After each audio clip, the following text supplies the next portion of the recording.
আজ আমরা নিয়ে চলে এসেছি রেড ফুড চ্যালেঞ্জ, যেটা কমেন্ট করেছেন ইনি। উনি বলেছে 20 টাকায় আমাকে 5টা খাবার খেতে হবে। এখন দেখা যাক এই 20 টাকাতে আমি কটা খাবার জোগাড় করতে পারি। চলো দেখা যাক।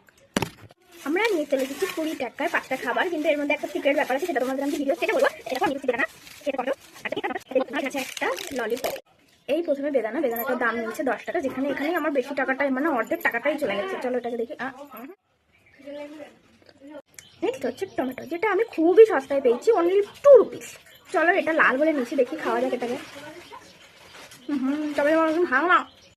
নেক্সট রয়েছে রেড চিলি, মেরে বাবা। পিকেলটা প্রপার রেড না হলেও বেশিরভাগটাই রেড। চলো একটু খেয়ে দেখি।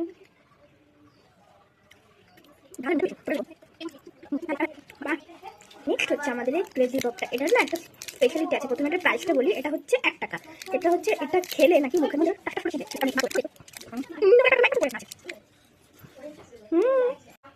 আমাদের নেক্সট অ্যান্ড লাস্ট ফুড হচ্ছে এই অ্যাপেল ফ্লেভারের ললিপপটা। এই যে ললিপপটা, এটার দাম নিয়েছে 1 টাকা। এবার একটা ব্যাপার হচ্ছে যে আমি 5টা খাবারটা খেয়ে কমপ্লিট করে ফেলেছি, কিন্তু আমার 20 টাকা খরচ হয়নি। এবার তোমাদেরকে আমি প্রত্যেকটা খাবারের দামই বলেছি, এবার তোমরা ক্যালকুলেশন করে বলো যে আমি কত টাকা সেভ করতে পেরেছি। চলো bye. Next challenge, comment please.